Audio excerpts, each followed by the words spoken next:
Waalaikumsalam. Selamat siang Bapak dan Ibu yang luar biasa.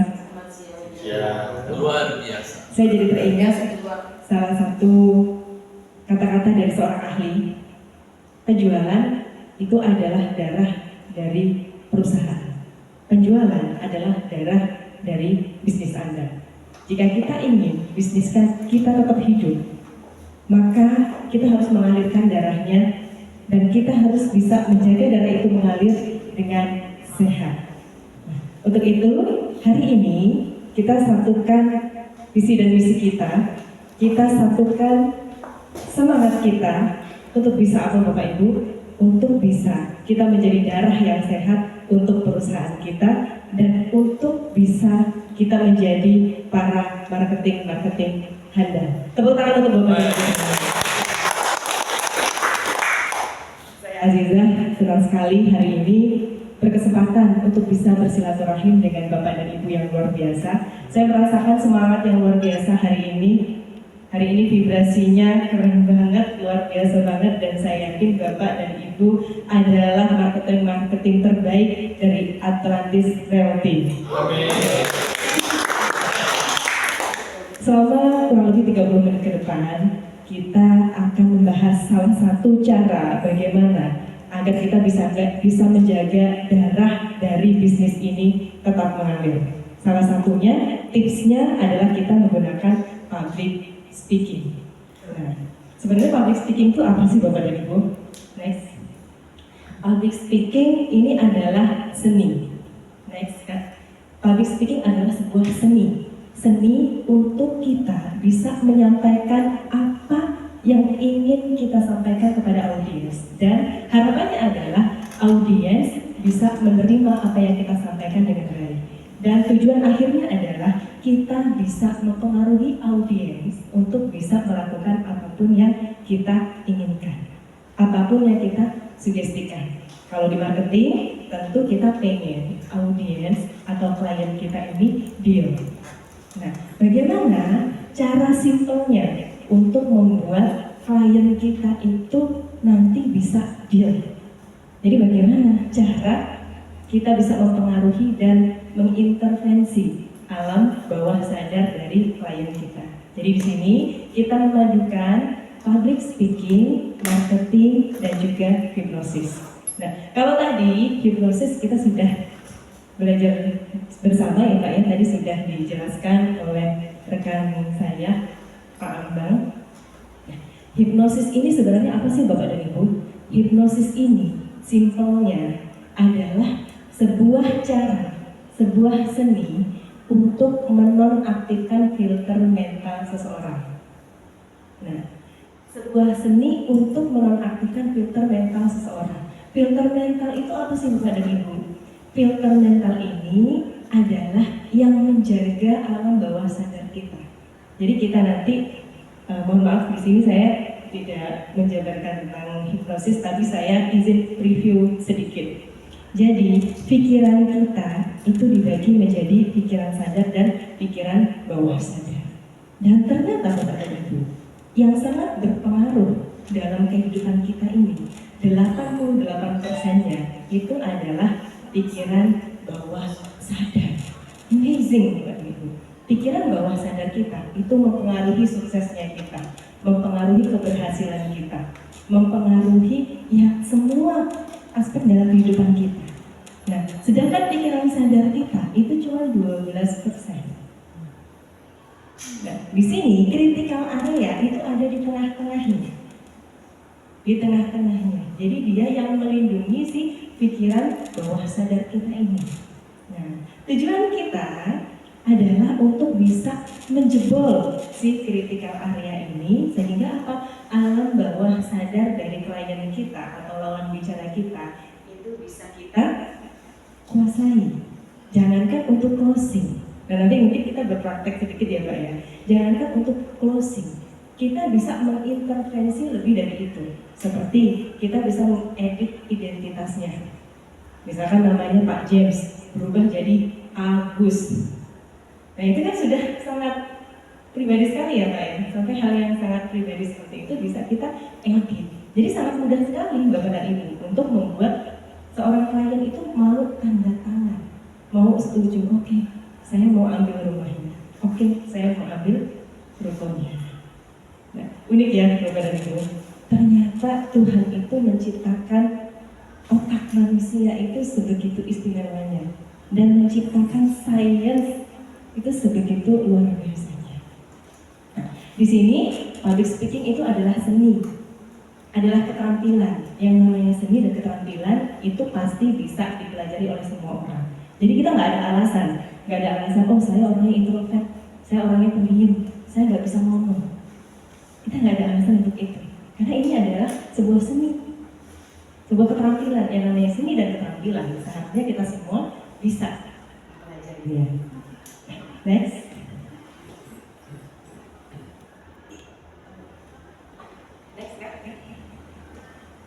Ya, kenapa sih Bapak dan Ibu di sini kita mengajak Bapak dan Ibu untuk kita belajar public speaking lagi? Saya yakin Bapak dan Ibu teman-teman semuanya di sini adalah ahli public speaking, jago public speaking. Saya yakin itu. Tapi di sini kita mau menggabungkan dua aspek ini. Yang pertama adalah public speaking, yang kedua adalah hipnosis. Jadi hypno public speaking. Nah, kenapa kita penting sekali untuk belajar public speaking? Karena public speaking ini yang pertama tentunya mempengaruhi karir dan bisnis Anda. Pasti. Karena orang itu kadang beli produk kita, itu bukan karena butuh. Orang akhirnya pilih untuk deal ke kita, itu bukan karena kita lebih unggul produknya daripada orang lain. Kadang orang milih akhirnya deal sama kita, itu karena pelayanan kita yang bagus, karena public speaking kita yang bagus, karena komunikasi kita yang bagus, karena kemampuan intrapersonal kita yang bagus kepada orang tersebut. Artinya apa? Hard selling, kita lagi melakukan hard selling itu. Dan untuk bisa melakukan hard selling, penting kita belajar tentang public speaking. Kemudian yang kedua, bisa menjadi value diri kita. Nah, tentunya orang akan lebih senang ketika ngobrol dengan orang yang humble. Nah, saya jadi teringat pada waktu pertama kali saya mengambil rumah di Bogor, itu saya kenal dengan salah seorang marketing, beliau bernama Pak Dantes. Nah, sampai saat ini kita masih berhubungan, masih berkomunikasi dengan baik. Justru kita sampai saat ini tuh seperti keluarga. Nah, value dari beliau adalah beliau bisa membuat setiap klien itu merasa diistimewakan. Dan itu menjadi value beliau. Akhirnya apa? Akhirnya ketika kita membutuhkan properti, saya butuh properti, kemudian teman-teman butuh properti, yang diingat siapa?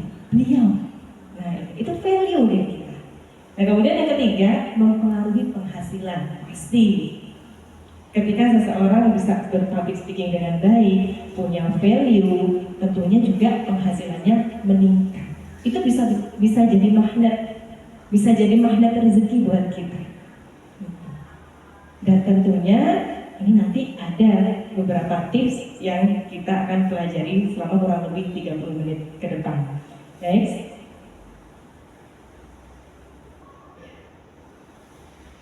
Langsung saja ya Bapak dan Ibu, karena keterbatasan waktu, saya yakin Bapak dan Ibu semuanya sudah ada agenda yang penting berikutnya. Di sini kita review sedikit untuk kelas Hypno Public Speaking. Jadi good selling, penjualan yang bagus. Gimana sih caranya agar kita bisa mendapatkan good selling ini tadi? Next. Ini tadi yang kita ingat adalah kita darah dari perusahaan ini. Kita adalah inti dari perusahaan ini. Penjualan itu adalah darah dari suatu bisnis. Jika dalam sebuah bisnis, dalam sebuah perusahaan gak ada penjualan, maka bisnisnya akan mati.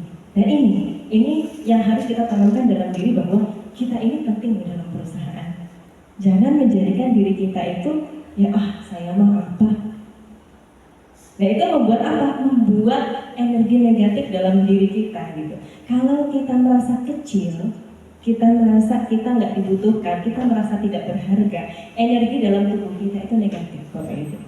Nah, bahayanya energi yang negatif ini juga akan menarik hal-hal negatif di sekitar kita, termasuk menjadi penghalang rezeki, penghalang keberkahan dan lain sebagainya. Kalau kita rubah mindset berpikir kita, energinya kita rubah. Yang tadinya energi kita negatif, kita merasa minder. Saya marketing junior, saya orang baru, ya pantas aja kalau saya nggak bisa dan lain sebagainya. Itu justru akan jadi mental block dalam diri kita. Jadi untuk menjadi seorang sales yang handal dan profesi apapun yang handal, yang pertama yang harus kita benerin adalah mindset berpikir kita. Nah, saya ingin ajak Bapak dan Ibu main games di sini. Main games ini bukan sulap, bukan sihir. Kita nggak lagi debus. Nah, ini tentang permainan otak bawah sadar. Nah, di sini membuktikan dengan sains bahwa otak bawah sadar kita itu bisa mengendalikan 88% kehidupan kita. Jadi kalau kita mindsetnya tadi sudah dirubah, mindsetnya kita tadi sudah dirubah. Next slide. Nah, ini mindset seorang sales. Kita rubah mindset kita yang dari minder tadi, dari kita yang merasa kita kecil dan lain sebagainya, kita rubah bahwa kita adalah darah dari perusahaan ini. Agar perusahaan ini tetap berjalan, agar kita setiap bulan bisa gajian, agar kita bisa dapat fee dan lain-lain, maka kita harus percaya diri. Kita harus percaya, walaupun kita masih junior, walaupun masih muda, kita mampu kok kasih perform yang sama dengan sales-sales yang lain. Nah, caranya adalah rubah mindset kita, mindset berpikir.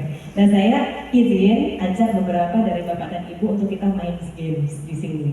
Nah, di sini di tangan saya ada sebuah pensil.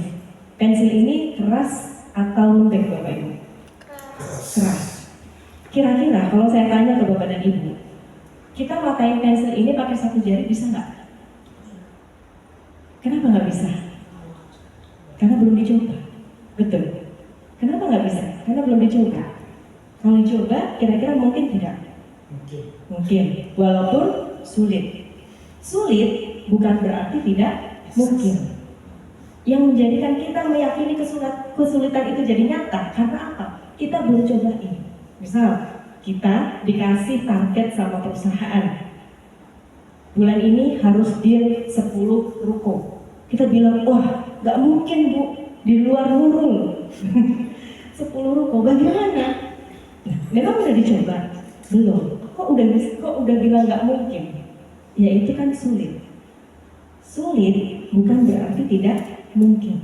Kalau sesuatu itu sulit, kita usahakan minimal, walaupun kita nggak capai 10 target, minimal kita dapat separuhnya. Itu Bapak dan Ibu sudah kaya raya, betul? Nah, jadi kita rubah mindset kita. Sekarang saya tanyakan lagi kepada Bapak dan Ibu, kalau kita matahin pensil ini pakai satu jari, mungkin atau tidak? Mungkin. Ya. Ada yang mau coba? Ada yang mau coba Bapak dan Ibu?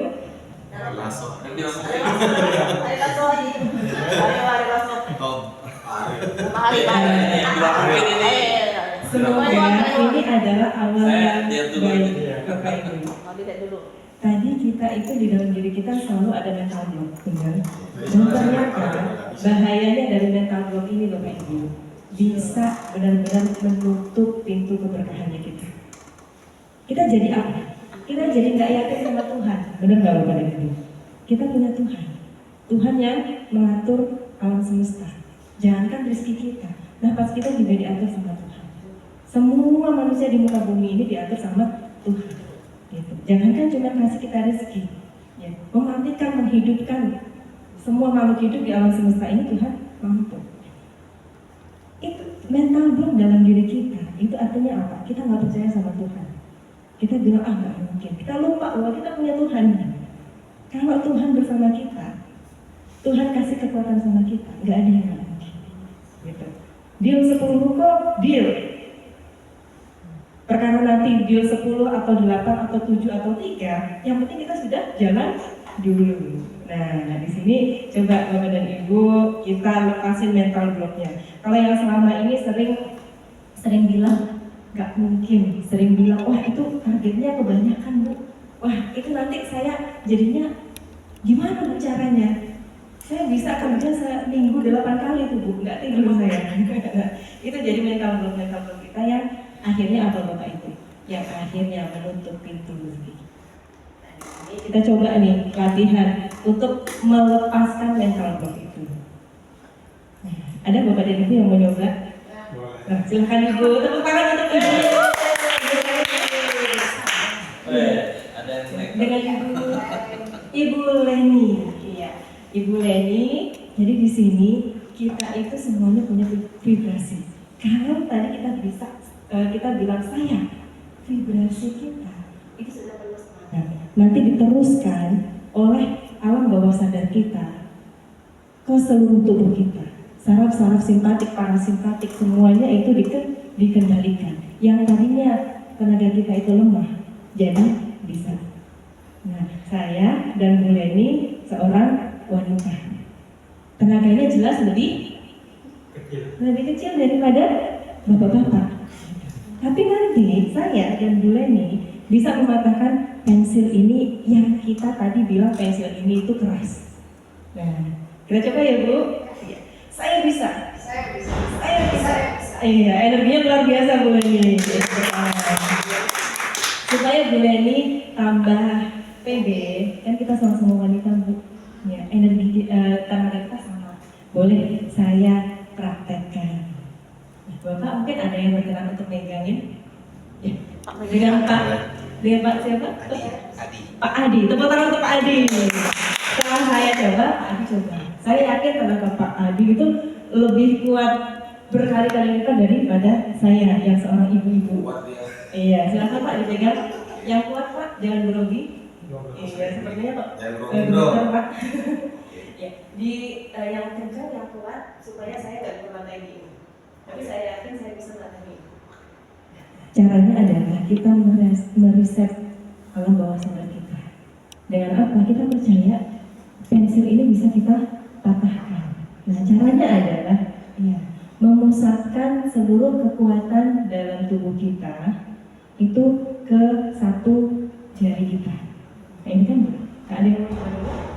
Bapak mungkin mau tes ini keras atau tidak? Silakan Pak Adi. Ya, keras nggak? Coba diayunkan tangannya Kak di atasnya. Patahin pakai jari. Iya. Patahin pakai jari, patahin. Gini loh. Betul. Sakit Pak? Sakit. Nah, ini udah sakit ya Pak. Nanti kita bisa mengedit rasa sakit itu jadi nggak sakit.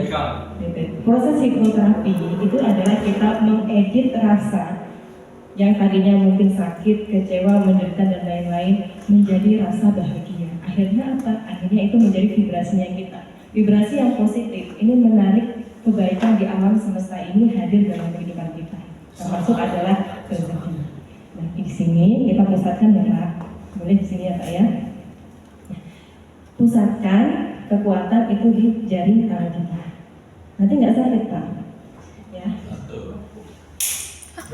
Simpel itu. Ya, Pak Adi sekarang kan tadi saya ibu bisa Pak. Ya. Sekarang Pak Adi, saya yakin Pak Adi kekuatannya lebih kuat dari saya. Setelah itu nanti boleh.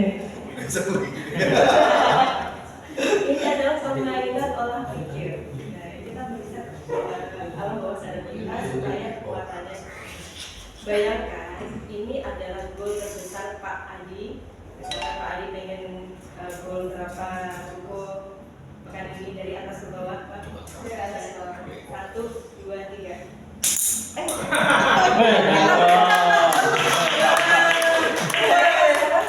Iya, kekuatan. Iya, yang tadi Pak Edi tadi paling kenceng bilang, wah nggak bisa, nggak mungkin, nggak kuat. Tapi sekarang karena saya merasakan vibrasi Pak Edi, vibrasi Pak Adi tadi sudah positif. Yang tadinya bilang nggak bisa, setelah lihat saya bisa matahin ini, jadi Pak Adi percaya bahwa Pak Adi bisa. Sesimpel itu Pak. Ternyata mindset kita ketika sudah berubah, mindset kita rubah, itu menjadi kekuatan. Raksasa terbesar dalam diri kita itu jadi bangun, nggak sakit. Betul. Tepuk tangan untuk Pak Adi. Bulan ini 10 rupiah ya Pak. Bulan ini siapa? Satu kali ya.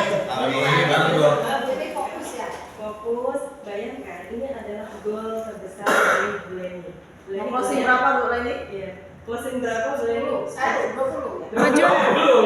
Dua ya? Maju, Bu. Pusatkan seluruh kekuatan di tangan boleh. 1, 2, 3.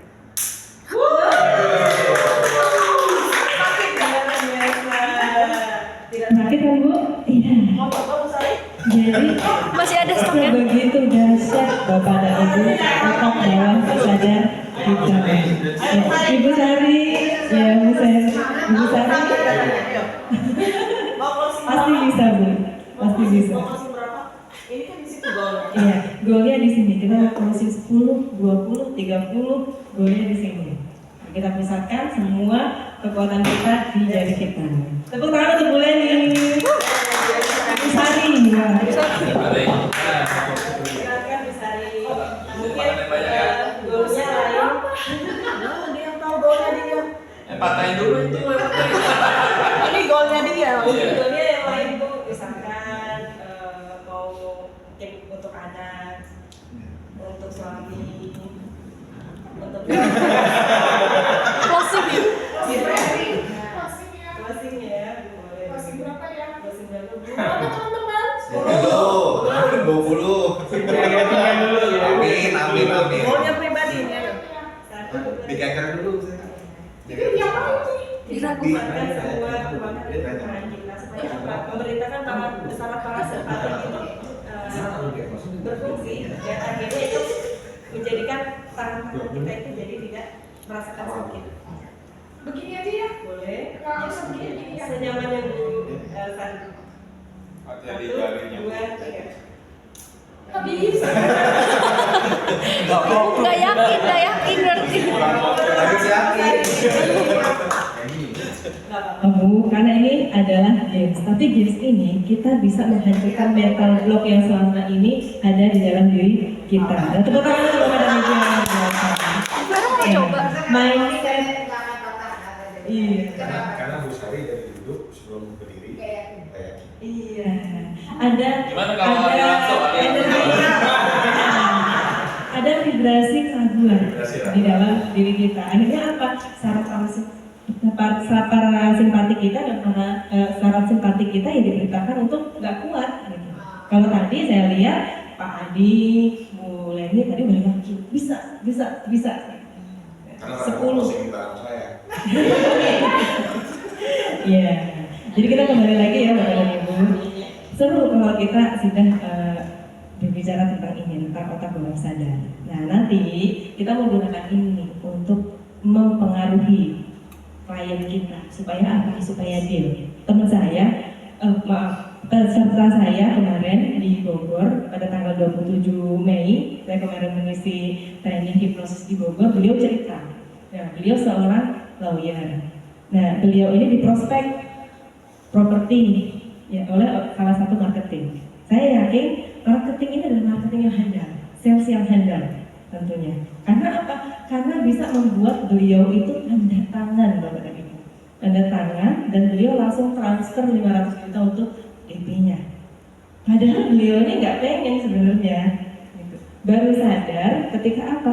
Ketika sales tersebut sudah pamitan, kemudian diingatkan sama sekretarisnya, "Loh Pak, kok Bapak beli yang ini? Bukannya kemarin bilang sama saya beli yang itu."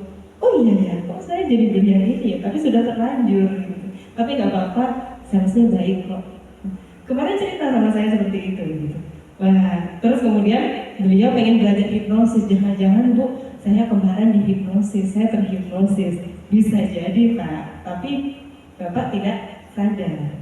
Dan nanti bukan hanya transfer, bukan hanya itu tadi, diedit namanya pun, diedit identitasnya pun jadi bisa. Mungkin nanti kita berpraktek ya di sini Bapak Ibu jika memungkinkan waktunya. Mental mindset seorang sales. Ketika kita sudah memutuskan untuk jadi sales, artinya apa Bapak dan Ibu? Kita itu harus siap.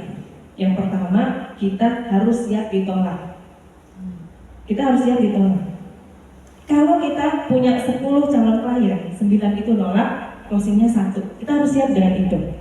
Jangan sampai kita baru prospek 5 ditolak semua, itu kita jadi kena mental. Saya pernah ada seorang klien yang minta dihipnoterapi. Bu, saya minta dihipnoterapi dong. Dan kenapa Bu? Saya kena mental kayaknya. Saya ditolak-tolak mulu. Kebetulan beliau adalah agen properti. Terus kemudian saya tanya, nah Ibu punya calon closingan berapa? 5. 5-5-nya nolak Bu. Akhirnya saya nggak pede, saya nggak berani lagi jualan dan lain-lain. Saya takut nanti jadi anxiety dan lain-lain. Nah, Bu, kalau kita sudah memutuskan untuk jadi sales, kita harus siap dengan penolakan. Ya, dengan hukum alam kalau saya bilang. Hukum alam itu kalau kita prospek 10, 9-nya nolak, closingnya 1.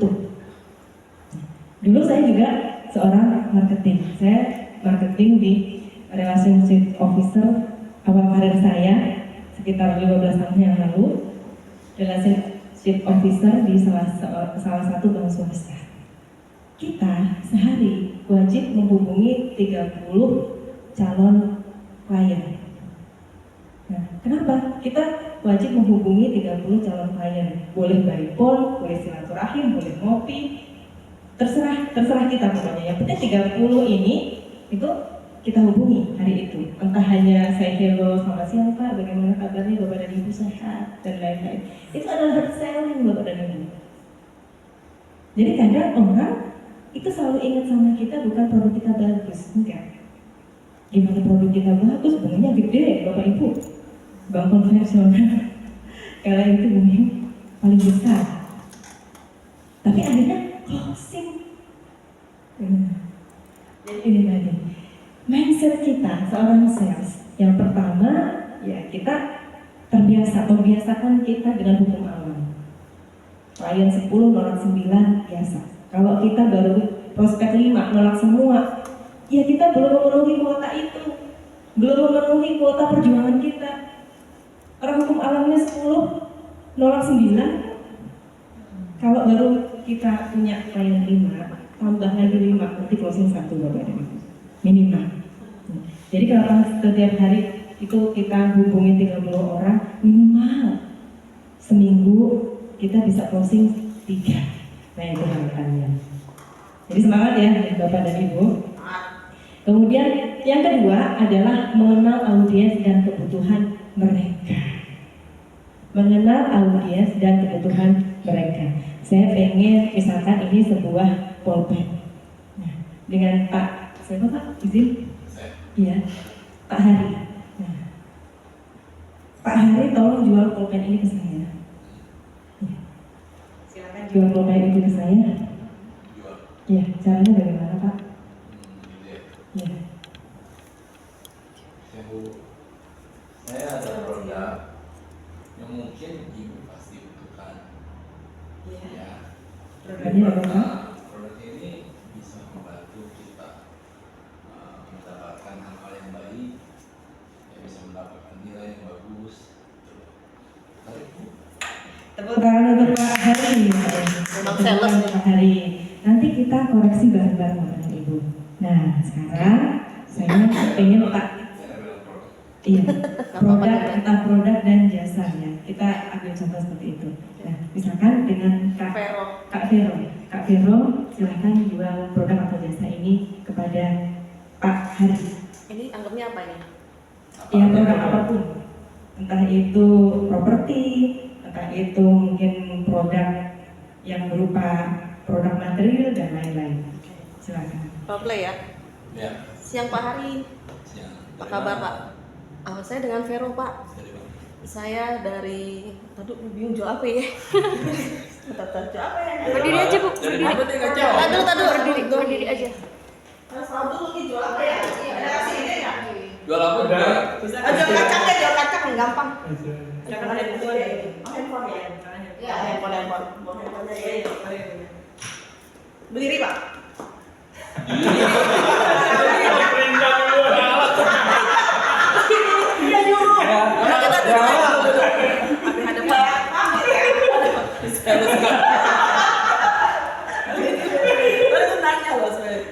Siang Pak Hari. Kenalkan Pak, saya Vero Pak. Saya dari toko ini Pak, Smart Ponsel Pak. Oh. Iya. Iya, apa kabar Pak Hari? Baik Pak, puji Tuhan ya. Pak Hari gimana usahanya? Baik, lancar ya. Kalau boleh tahu usahanya apa tadi Pak? Kita ngobrol Pak.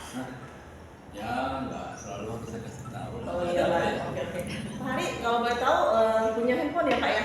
Ada. Suka pakai handphone ya Pak ya? Iya. Oh iya baik. Handphonenya kalau boleh tahu membantu Bapak dalam hal apa Pak?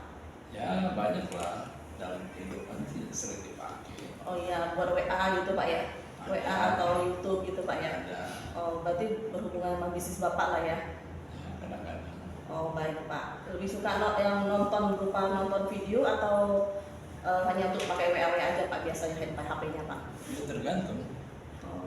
Kalau lagi jadi ya kita bisa lihat-lihat. Kalau enggak ya kita ada urusan yang lain soalnya gitu. Kenapa emang? Oh iya. Begini Pak, saya ada handphone Pak. Ini produk terbaru kami. Saya rasa Bapak cocok karena Bapak suka nonton YouTube gitu Pak ya. Dan kalau bosan gitu Pak ya. Nah ini HP ini bagus sekali Pak untuk nonton YouTube. Karena gambarnya juga oke. Nggak perlu repot ya. Udah bagus. Penyimpanannya besar. Kalau untuk nonton tuh apa ya gambarnya enak nih Pak lah buat apa ya videonya.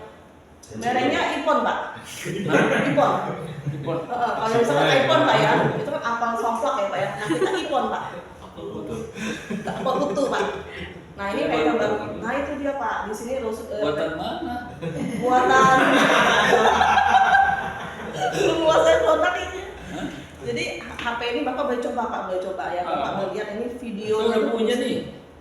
Ya Bapak boleh lihat dulu Pak, boleh Pak, nggak apa-apa lihat dulu Pak video kita pasti yang lebih bagus.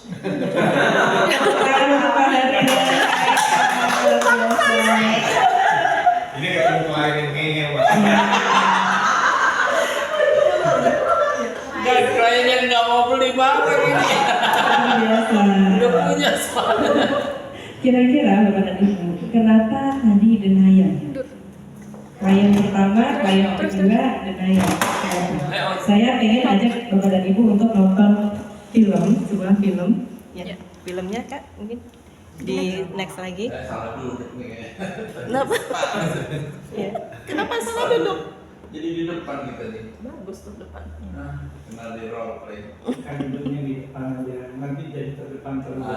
Amin. Posisi menentukan prestasi. Iya, di filmnya.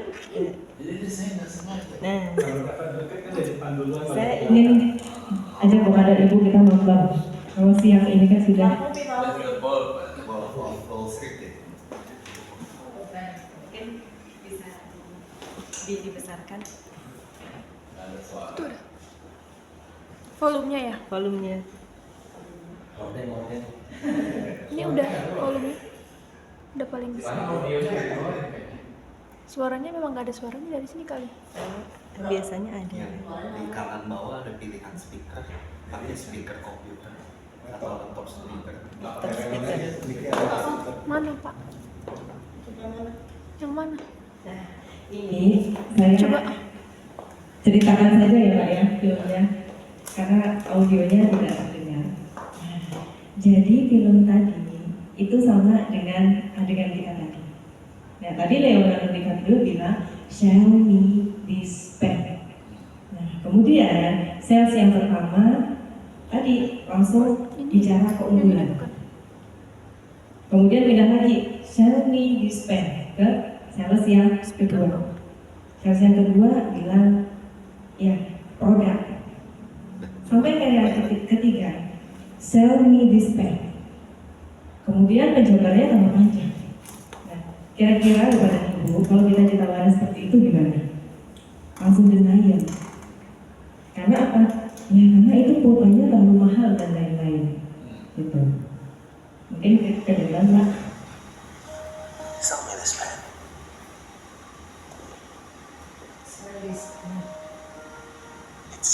It's a amazing pen.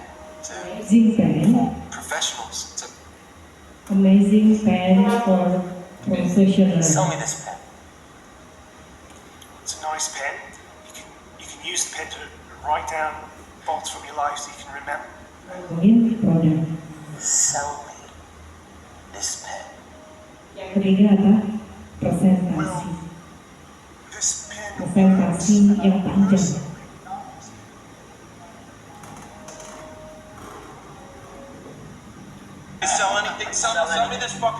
Hanya ternyata simpel kepada ibu. Can I finish eating first? I need. Brad, show him how it's done. Boom. Sell me that pen. Watch. Go on. You sell this fucking pen? That's my boy right there. This pen. Fucking sell anything. But you do me a favor. Write your name down on that napkin for me. I don't have a pen. Exactly. Supply it to me. Say he's creating urgency. Hello, Mr. Belfort. Thank you so much for. Next lagi ke slide yang tadi Kak. Sebelumnya ya? Nah, tadi cuplikan ya Bapak dan Ibu. Kita kenapa kadang-kadang sering denial, ditolak. Sebelumnya lagi Kak, sampai ke yang tadi. Kenapa kadang-kadang klien itu langsung nolak kita? Padahal kita presentasi sudah bagus. Kita sudah produk knowledge kita sudah bagus. Kita ngerti banget sama produk kita.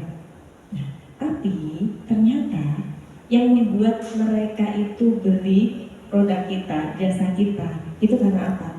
Karena mereka butuh. Nah, kuncinya adalah ciptakan kebutuhan tadi. Nah, tadi kan kita sibuk untuk presentasi ini pulpennya bagus, ini terbuat dari bahan yang berkualitas dan lain-lain. Tapi kita nggak ciptakan kebutuhannya dia. Gitu. Kebutuhannya apa? Kebutuhannya tadi temannya Leonardo DiCaprio sangat simpel gitu. Mereka kan semua tidak bawa pena. Nah, kemudian dia suruh jual pena. Nah, terus kemudian dia menyuruh temennya untuk tanda tangan. Tanda tangan. Oh iya saya nggak bawa pena. Ini saya punya produk untuk Anda. Pasti Anda butuh. Nah, akhirnya apa? Karena tadi klien kita butuh, akhirnya dia beli. Nah ini gambaran ya Bapak dan Ibu. Jadi ciptakan kebutuhan, mengenal audiens dan kebutuhannya mereka. Kemudian yang ketiga, struktur presentasi penjualan yang efektif. Jadi kita itu kalau presentasi ke orang, mereka akan dengerin kita itu nggak bisa lebih dari 30 menit. Lebih dari 30 menit, mereka filter mentalnya, critical areanya akan aktif. Akhirnya apa? Kalau kita presentasinya kelamaan, akhirnya dia sadar, bosenin, akhirnya nggak deal. Nah, jadi presentasi kita itu nggak usah lama-lama, 30 menit aja misalkan. Selebihnya adalah ramah-ramah, bangun hubungan kita sama klien. Nah, kemudian 4, storytelling dalam penjualan. Nah ini penting sekali storytelling. Tapi di sini kita skip sebentar saja ya Bapak dan Ibu karena keterbatasan waktu. Kemudian yang kelima adalah menjawab pertanyaan dan handling objection secara luas. Orang akhirnya akan care ke kita karena apa? Karena merasa kita peduli sama mereka. Gitu. Mereka peduli sama kita karena merasa kita juga perhatian. Gitu. Ada beberapa orang yang gampang untuk dinegosiasi, ada yang nggak gampang dinegosiasi. Ada yang bisa nerima begitu saja, ada yang banyak komplain. Nah, orang-orang yang banyak komplain, orang-orang yang kritis ini, sebenarnya mereka itu butuh diperhatikan. Mereka butuh diperhatikan, mereka butuh senang diprioritaskan. Kenapa mereka komplain? Karena mereka nggak mendapatkan itu. Nggak merasa diprioritaskan sama kita. Akhirnya komplain ini, komplain itu, dan lain sebagainya. Nah, kita ngertiin kebutuhan mereka. Oh, klien saya itu komplain karena apa? Karena dia senang dikasih prioritas. Makanya kita berikan handling objektif secara luas. Walaupun hati kita kesel nih Bapak dan Ibu, tapi kita tetap profesional. Orang komplain, nah kita senyum. Orang marah, kita senyum. Itu yang susah ya Bapak dan Ibu. Mengendalikan emosi. Orang marah, kita senyum. Kalau marah, kita hadapi dengan marah juga. Akhirnya apa? Akhirnya berantem. Bukan hanya tidak deal, malah jadi musuhan. Kita jadi tambah musuh dan lain sebagainya. Orang marah, orang komplain, kita hadapi dengan senyuman. Maka akhirnya apa? Akhirnya dia akan merasa tidak enak sendiri. Jadi senjata yang paling mematikan untuk menghadapi orang yang emosian itu adalah apa Bapak Ibu? Senyum. Adalah senyum. Senyum ini adalah ya silent killer buat si pemarah. Misalkan orang lagi emosi banget nih, datang ke kantor kita, ke Atlantis, kemudian dia lagi mau marah-marah. Tapi kita hadapi dengan selamat siang Pak, ada yang bisa saya bantu? Kemudian klien kita ngomel-ngomel nih, kita tetap stay cool. Oh iya, baik, saya mengerti Bapak mungkin kemarin kurang berkenan. Tapi gaya ngomong kita masih dengan senyum. Nah itu seperti dalam hatinya itu ya, seperti kena bogem mentah Bapak dan Ibu. Beda kalau misalkan ada klien yang datang kemudian dia komplain, kita hadapi dengan marah-marah. Dia merasa apa? Dia merasa menang karena menyulut emosi kita. Nah, setiap orang itu punya jiwa superiornya. Kadang-kadang ada orang-orang yang bisa mengendalikan itu, akhirnya apa? Akhirnya ya bisa sabar.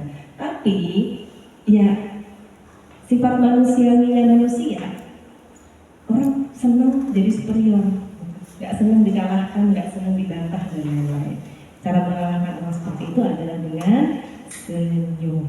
Baik. Kemudian selanjutnya kita sadari bahwa kita di sini tim sales, kita adalah wajah perusahaan. Orang melihat perusahaan kita itu seperti apa karena melihat diri kita. Maka usahakan sebagai sales yang profesional, kita selalu tampil rapi. Selalu tampil rapi dalam setiap kesempatan. Karena apa? Yang pertama, itu cara kita untuk kita bisa menghormati diri kita sendiri. Kalau kita pengen orang lain hormat sama kita, yang pertama kita harus menghormati diri kita dulu.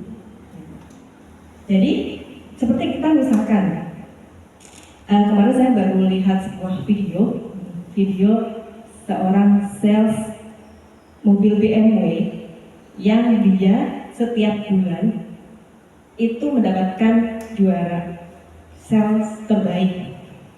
Ternyata apa yang dia lakukan? Yang dia lakukan adalah dia selalu tampil rapi.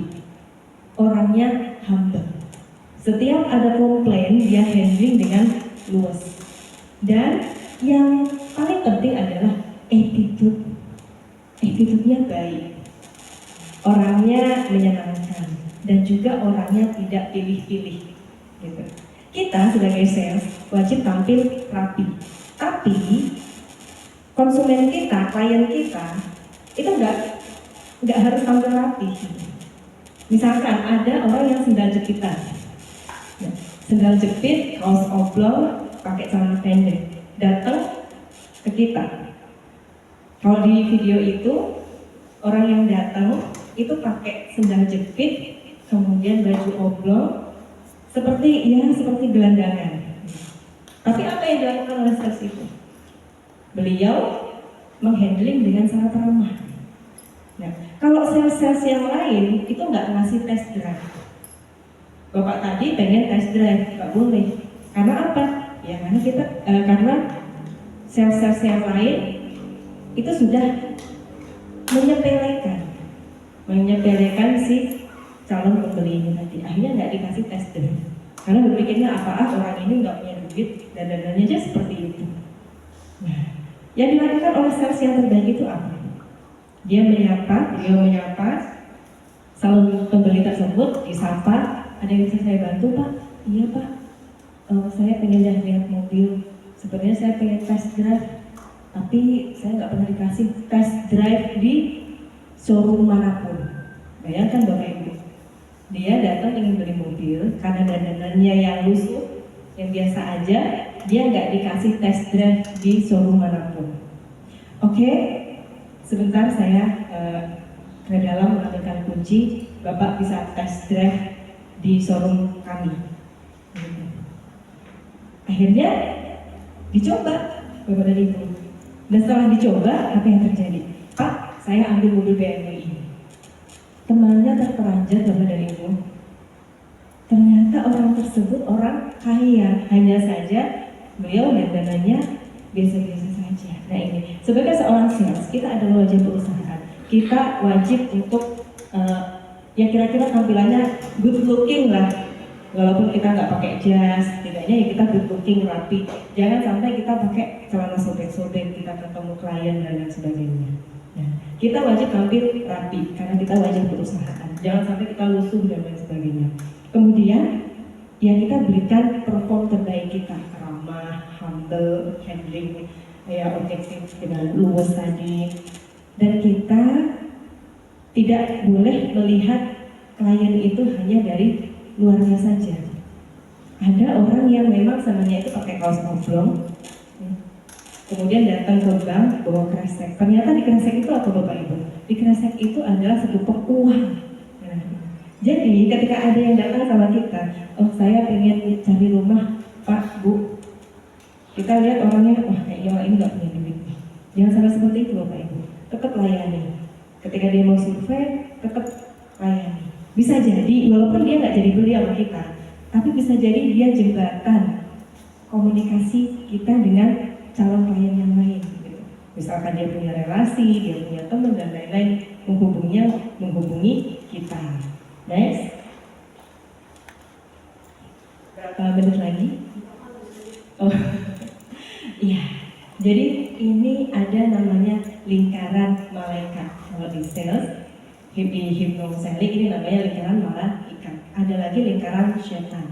Nah, lingkaran malaikat ini adalah keyakinan melahirkan tindakan. Tindakan akan melahirkan potensi. Potensi akan melahirkan hasil. Dan hasil berasal dari keyakinan. Nah, diagram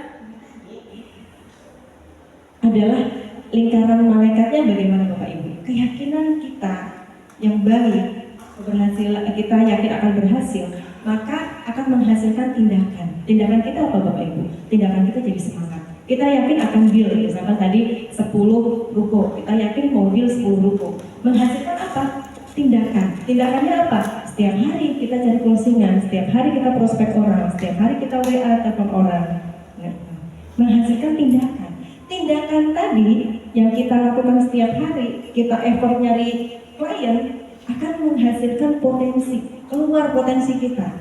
Ternyata kita juga bisa kok berpotensi jadi sales yang handal. Potensi ini tadi akan menghasilkan hasil. Hasilnya apa? Closingannya banyak. Karena itu tadi effortnya, tindakannya juga besar. Kemudian hasil ini tentu berasal dari cikal bakalnya tadi apa? Keyakinan kita. Kita buang semua mental block. Gak ada yang namanya gak mungkin, kita punya Tuhan. Next. Nah, pola pikir yang wajib dimiliki oleh setiap sales. Yang pertama adalah stay hungry, stay foolish. Kenapa kita harus stay hungry, stay foolish? Ya, kita ngerasa lapar terus. Lapar terus artinya apa? Kita nggak pernah puas. Kita nggak pernah puas dengan pencapaian. Misalkan kita sudah coba nih, kita achieve. Kita stay hungry, pengen lagi lah, coba lagi. Coba terus. Stay foolish, ya cuek aja. Kalau misalkan ditolak, ya udah sih, masih banyak manusia di muka bumi ini, bukan cuma dia doang. Nah, kira-kira seperti itu lainnya. Nah, kemudian next. Yang kedua adalah muka tebal dan muka hitam. Jadi kalau kita sudah memutuskan untuk jadi sales, kita memang sudah harus wajib punya dua muka ini, Bapak Ibu. Bukan berarti kita bermuka dua, tidak. Artinya muka tebal itu ditolak nggak apa-apa. Ditolak nggak apa-apa. Muka hitam, ya kita malu nggak masalah. Gitu. Kita presentasi ke sebuah perusahaan, nawarin sebuah produk, jasa dan lain-lain. Ditolak, ya kita biasa aja.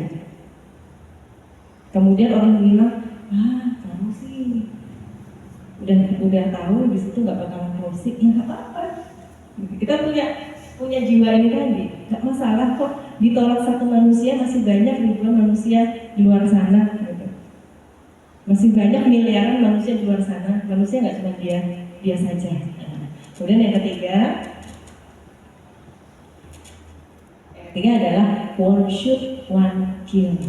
Nah, Sebagai seorang marketing, kalau bisa kita punya prinsip ini, one shoot, one kill. Artinya apa? Kita effortnya kita ya dengan sepenuh hati.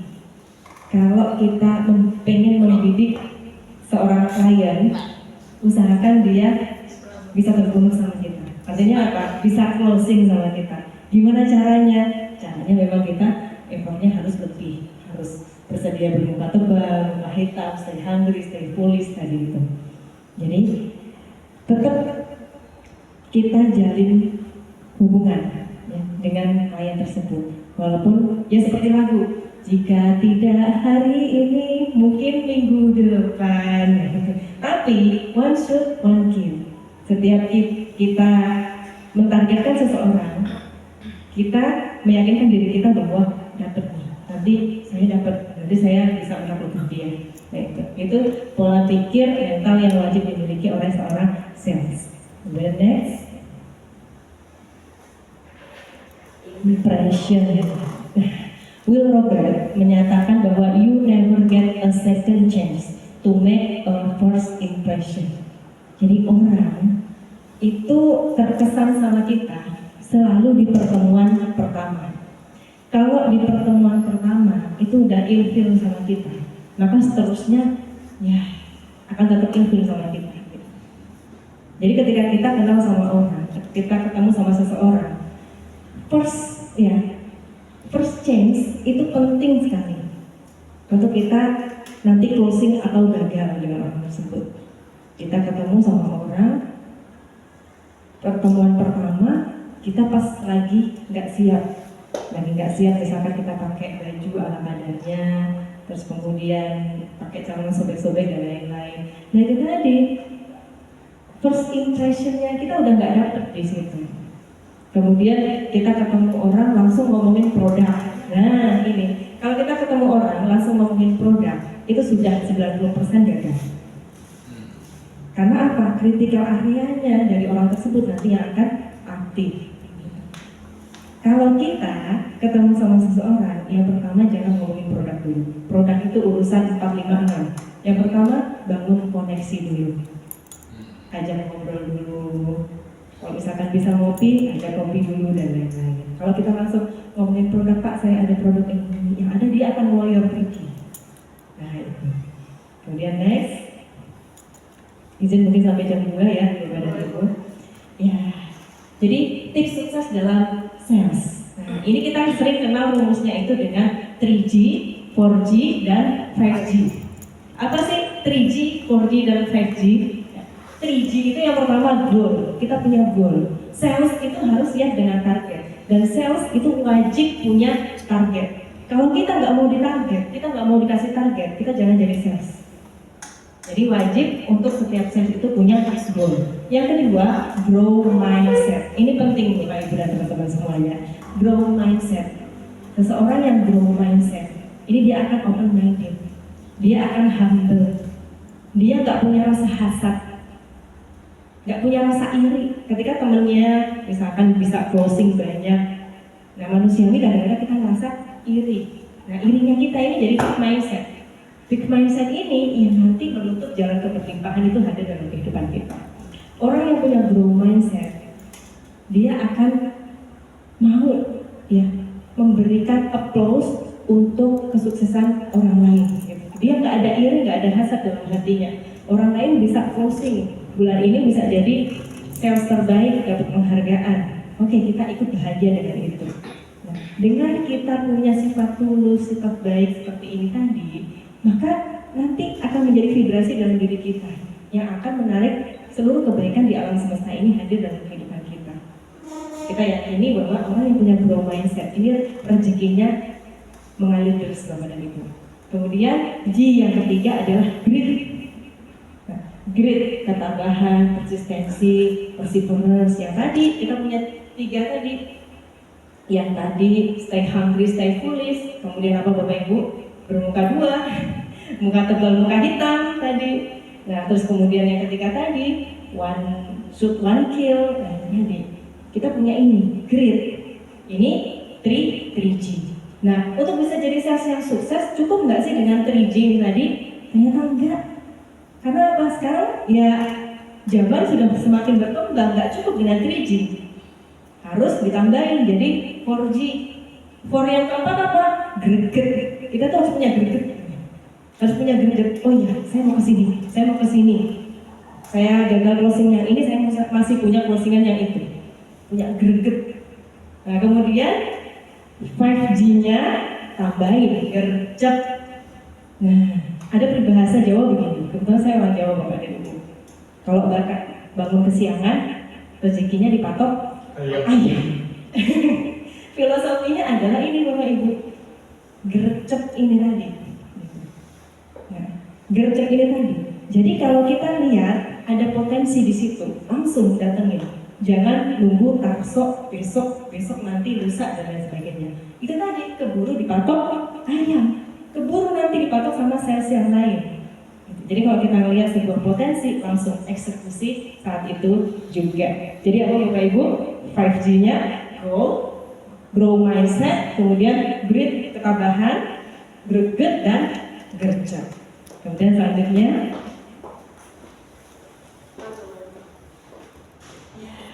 tantangannya adalah produk atau jasa Anda itu tidak bisa menjual dirinya sendiri. Produk Anda butuh untuk Anda menjualnya. Jadi ya kita memang harus effortnya lebih di situ dengan menggunakan 5G tadi. Next.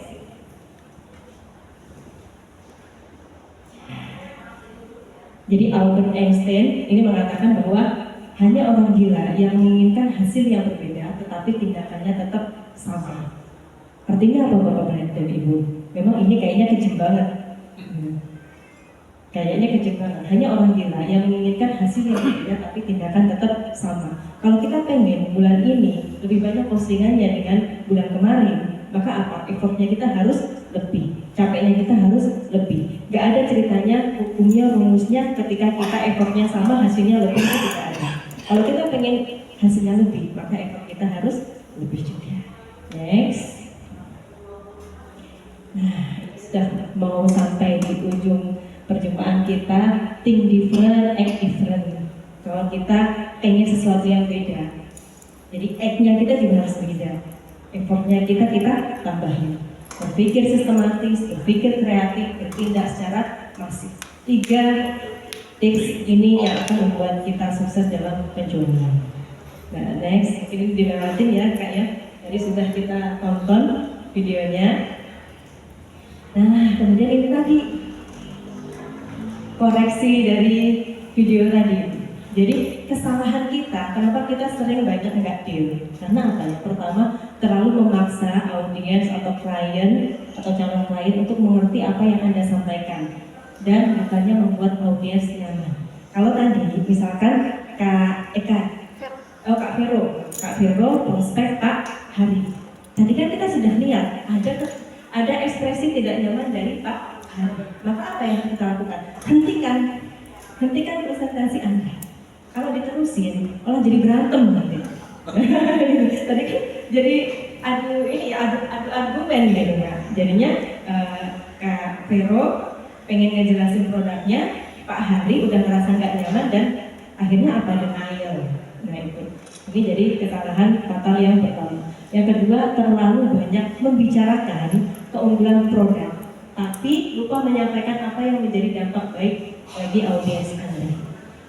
Kita sering ngomongin apa? Keunggulan produk, keunggulan lagi.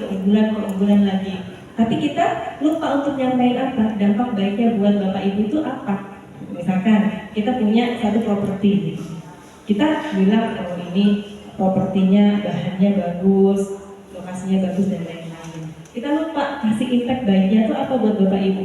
Impact baiknya apa? Bapak dan Ibu kalau investasi di sini itu akan berkembang pesat, nanti bisa naik berkali-kali lipat. Harganya bukan hanya bertambah, harganya ganti. Bukan hanya tambah harga Bapak dan Ibu, tapi ganti harga. Sekarang Bapak Ibu beli 1 miliar, nanti 2, 3 tahun, 4 tahun lagi bisa jadi 5 miliar, 10 miliar. Akhirnya apa? Akhirnya tertarik. Nah, terus kemudian yang terakhir adalah closing penjualan hanya dilakukan 1 kali. Kadang-kadang kita kena mental itu tadi. Sudah ditolak 1 kali, kita nggak datang lagi. Karena apa? Karena kecewa. Padahal ya manusia itu kadang-kadang critical area memang sulit ditembus, apalagi orang-orang kinestetik. Nah, sedikit kita bicara tentang hipnosis lagi ya Bapak dan Ibu. Kalau orang yang visual itu 1 kali kita presentasi, 1 kali kita prospek, banyak closingnya karena visual. Asalkan apa? Asalkan kita rapi, kita humble, menyenangkan, bikin dia nyaman. Biasanya 1 kali closing, 1 kali prospek sudah closing. Tapi kalau orang kinestetik Bapak dan Ibu, jarang sekali ada yang 1 kali ketemu langsung deal. Biasanya ada yang 2-3 kali atau berkali-kali. Nah, jadi kita harus pahami itu Bapak Ibu. Kalau sekali ditolak, jangan kapok. Gak, misalkan, oh mohon maaf Bapak dan Ibu, saya kayaknya kurang tertarik dengan properti Bapak dan Ibu. Oh tidak apa-apa Bapak dan tidak apa Pak, saya senang sekali bisa membantu. Ya, semoga nanti ya hubungan kita bisa terjalin dengan baik. Ya nanti misalkan ada relasi dari Bapak dan Ibu, nanti butuh properti, jangan sungkan ya Pak untuk menghubungi kami.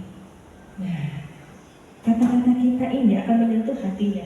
Oh orang ini ternyata baik ya, tulus ya, gitu. Tulus nggak ada pamrihnya ya, walaupun udah ditolak tapi tetap baik. Jadi tunjukkan ketulusan kita juga. Next. Bu, nanya dong, kalau misalnya nih klien pertama nanya, terus kan kita udah kasih tahu apa-apa yang dia butuhkan. Kemudian habis itu kita follow up dong gimana gitu ya. Berapa hari kemudian, terus udah gitu lama-lama dia udah kayak ngambang aja gitu, nggak kasih kepastian gitu kan ya. Terus kan kita kadang-kadang follow up lagi kalau ada barang baru kita tawarin lagi gitu ya. Tapi dia responnya slow aja gitu, kayak kurang respon gitu atau diem aja, udah read gitu diem gitu. Itu kita harus bagaimana? Nah ini Bapak dan Ibu, tadi masuk ke poin yang sebelumnya tadi, yang 3 kesalahan tadi. Nah, kita di sini koreksi yang pertama tadi, memaksa audiens untuk mengerti apa yang kita sampaikan atau kita kelihatan mengejar-ngejar. Kita sebagai sales, agar kita itu bisa melakukan penjualan, maka kita harus jaga marwah. Jaga marwah itu bagaimana Bapak Ibu? Kita jaga harga diri. Posisi kita, usahakan jangan kayak kita yang butuh. Kita jangan terlalu mengejar-ngejar.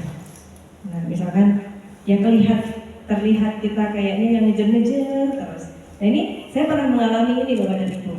Saya pernah di prospek 1 MLM. Ya yang di sini produk handle gitu. Nah, ada sales pertama dan sales kedua. Sales pertama ini setiap hari WA saya. Terus kemudian status saya dikomentarin dan lain-lain. Nah, mungkin sebenarnya tujuannya adalah untuk membangun relasi. Tapi akhirnya kayaknya kok terlalu kepo ya. Kayaknya kok saya jadi setiap hari dikepoin, setiap hari ditawarin dan lain-lain. Akhirnya apa? Akhirnya menjadi risih. Nah sebenarnya saya sudah tertarik dengan produk ini karena memang saya butuh untuk kesehatan. Tapi saya risih dengan yang pertama tadi karena kayaknya setiap hari kok di WA terus dihubungi dan lain-lain. Nah kemudian ada pilihan sales kedua. Sales kedua ini ya beliau menghubungi saya tapi berjeda. Ada jedanya, dikasih jeda. Tapi beliau selalu personal branding. Jadi kan kita story WA itu ternyata ya the power of story WA ya. Orang kadang-kadang lebih kepo sama WA kita daripada kita iklan, daripada kita kasih pengumuman misalkan gitu. Jadi setiap hari itu personal branding dan saya selalu lihat dia setiap hari posting produknya, kemanfaatan dan lain-lain. Akhirnya itu justru membuat saya lebih prefer ke yang kedua. Dia menghubungi saya ya sesekali aja berjeda, tapi berjedanya di saat yang tepat. Misalkan dia komen ke saya pas waktu, oh selamat ya Bu, memberikan selamat dan lain-lain. Akhirnya saya deal ke siapa Bapak Ibu? Saya deal yang kedua. Jadi ketika kita prospek ke klien, jangan sampai kita merasa kita yang butuh. Tapi buat kita menjadi superior, klien jadi inferior. Jangan sampai seperti kita ngemis-ngemis. Pak, beli produk saya dan Pak, beli produk saya dong, ini. Wah, sudah hancur marwah kita. Akhirnya apa? Akhirnya biasanya gagal closing di situ. Tetap jaga marwah kita sebagai seorang sales. Kita di sini yang punya produk kan, dan dia yang butuh. Seperti itu. Jadi intinya udah ya cukup kalau dia udah dijelasin, dia masih diem, ya udah kita nggak usah follow up lagi ya. Soalnya kadang-kadang owner yang udah kasih tauin saya nanya lagi itu yang kemarin udah nawar gimana jadinya gitu. Seminggu kemudian ya saya suka tanya gitu gimana gitu. Mau beli nggak? Jadi kita ketika Kayaknya saya blokir. Iya. Jadi ketika kita bangun hard selling itu kan ibu, hard selling ini kan kita bangun, kita tetap follow up, tapi berkala. Kita tetap follow up tapi berkala. Jadi jangan sampai kita follow up-nya jaraknya terlalu dekat. Akhirnya apa? Akhirnya si klien ini merasa dikejar-kejar, kok jadinya saya kayak dikejar-kejar sih sama marketing. Dan itu saya juga sering Bapak Ibu. Jadi sering saya kok kayaknya setiap hari di WA sama marketing A ya. Akhirnya apa? Akhirnya saya nggak ini. Terganggu. Iya, akhirnya terganggu gitu. Akhirnya ya saya paling kadang delete, kadang enggak. Gitu. Jadi kita tetap follow up, tetap lakukan hard selling, tapi kita jeda. Jadi jangan sampai seperti kita yang mengejar-ngejar. Tetap kita follow up, cuma berjeda. Boleh saya tambahin? Iya. Boleh saya tambahin? Iya. Silakan. Jadi gini, aku juga punya pengalaman. Jadi suatu kali saya sudah mengiklankan. Kemudian ini memang produknya sudah cukup lama ya, tidak terjual. Kebetulan saya melihat produk ini bagus. Jadi saya tertarik untuk membantu menjualkan. Itu saya pasang di iklan. Saya ngambil foto yang menurut saya baik. Kemudian selang nggak sampai seminggu ada yang menelpon saya, ingin melihat. Ya udah kita bikin appointment. Setelah melihat, dia datang sama keluarganya. Setelah dia melihat sama keluarganya, saya lagi bingung nih. Ini ada suami, istri, anak. Sepertinya istri nggak tertarik, memberikan respon tidak minat. Tapi bapaknya diam aja. Si penjualnya ini, pemiliknya itu ya seperti memelas, harus terjual. Ya udah saya dengan enteng, ya Pak, gitu. Kalian mikir, kita kasih produk lain apa udah ya? Udah, diam aja dulu dah. Nah, terus kita tadi cari kebutuhan dia, ya mencari apa sih sebenarnya motif dari dia mau membeli rumah. Nah, setelah itu dia bilang, anak saya sekolah di Kanisius, Jakarta Pusat. Loh, kenapa ngambil Kelapa Gading? Menurut saya. Ya saya juga lagi lihat di Cempaka Putih. Oh saya ada. Nah, terus kita bikin janji. Sekali lagi dia lihat. Ternyata di Cempaka Putih kan tahu sendiri, jalannya kecil-kecil. Jalannya cuma 2 mobil bisa berantem sama orang, satu parkir, satu lagi jalan. Kalau dua-duanya pada parkir gimana? Nggak bisa jalan tuh mobil. Ya kan? Terus saya bilang, Pak ini murah. Berapa? Sekian Pak, 5,5. Kalau yang itu kan 6M. Terus dia tuh, tapi kekecilan. Ya udah. Nggak lama, mungkin karena respon kita kasih pilihan yang lain, dia hubungi saya lagi. Coba rumah yang itu lagi mau nggak? Kita bingung. Saya pikir tuh rumah udah ditinggal, kagak mau lihat. Ternyata di mereka itu saya bilang rumah itu kan bukanya harga 6,5. Rumah itu sudah ditawar orang Pak, 6,2 sudah tidak bisa kurang. Jadi ini sekarang dari tahap negosiasi. Apa-apa dah saya mau lihat. Terus saya hubungin si pemiliknya bilang kalau ini kalau dia mau ketemu saya lagi boleh 6,1. Saya bilang, Pak, nggak bisa, Bapak baru nawar 5, mana bisa, nggak bisa. 5,5, nggak bisa Pak, itu sudah harus di angka 6,1. kita cuma pancing secara bertahap, ini umpan dimakan terus. Akhirnya dia bilang, udah saya mau ketemu dah.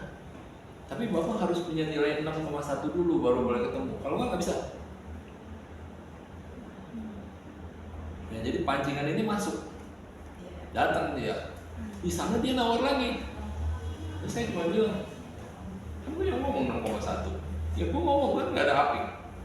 Akhirnya tawar. Dia minta kurang lagi 50 juta. Nah, jadilah dikasih 6M50. Nah, itu ada satu teknik yang tadi ibu kan bilang harus menjaga marwahnya. Ya, kita boleh tawarin orang produk lain, tapi pasti dia tetap pilihan yang kamu kasih yang pertama itu sebenarnya dia mau. Itu kuncinya. Ya, itu aja Bu. Makasih. Terima kasih Pak Hari, luar biasa insight-nya untuk semuanya. Jadi tetap kita sebagai sales kita harus jaga marwah Bapak dan Ibu. Jadi kita posisikan diri kita itu jangan sampai memelas. Jadi diri kita ini yang punya solusi. Ya, artinya apa? Artinya klien kita ini punya kebutuhan. Nah, kita sebagai orang yang punya solusi. Kemudian next, ya. Izin dipercepat ya. Next. Nah, kalau ini nanti kita bahas di kelas khusus ya Bapak dan Ibu.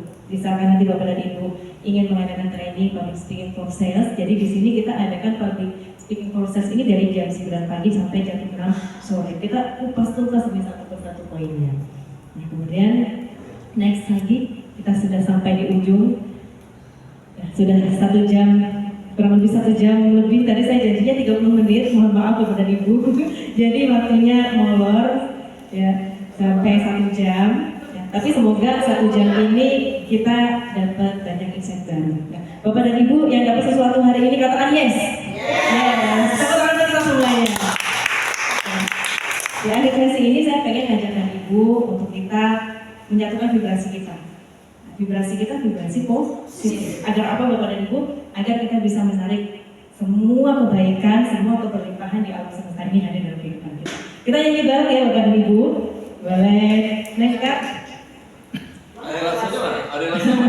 Iya, ada Pak Ari Lasso. Iya, itu semuanya boleh berdiri Bapak dan Ibu, tepuk tangan Bapak dan Ibu semuanya. Iya, mungkin langsung yang ngebeat aja Kak ya. Iya, lagu Mantra Uang ini kita lewatin. Kita lebih yang ke ngebeat. Ini mic-nya diketukin aja Kak. Mana sih speakernya? Soalnya itu belum retak.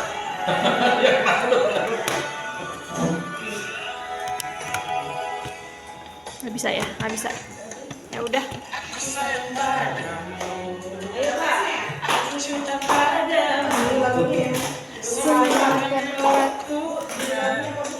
Iya susah nih di bawah.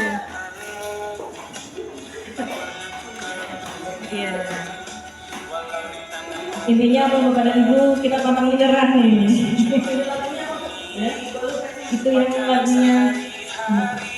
Ku rela pergi pagi pulang pagi hanya untuk mengais rezeki. Akan sadarkan aku pergi pulang dompetku terisi. Senang sekali saya Riza, kurang lebih 1 jam ini sudah bersama Ibu dan Ibu. Saya senang sekali, luar biasa sekali, vibe-nya positif sekali hari ini. Dan saya akhiri, terima kasih atas waktunya. Boleh Bapak dan Ibu jika masih ingin bernyanyi di sini. Jadi play di Saya Riza, terima kasih atas perhatiannya. Assalamualaikum warahmatullahi wabarakatuh. Terima kasih Pak Ibu apa nih?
Kalau ini kan susah nutupnya. Ini nggak bisa. Iya. Bisa.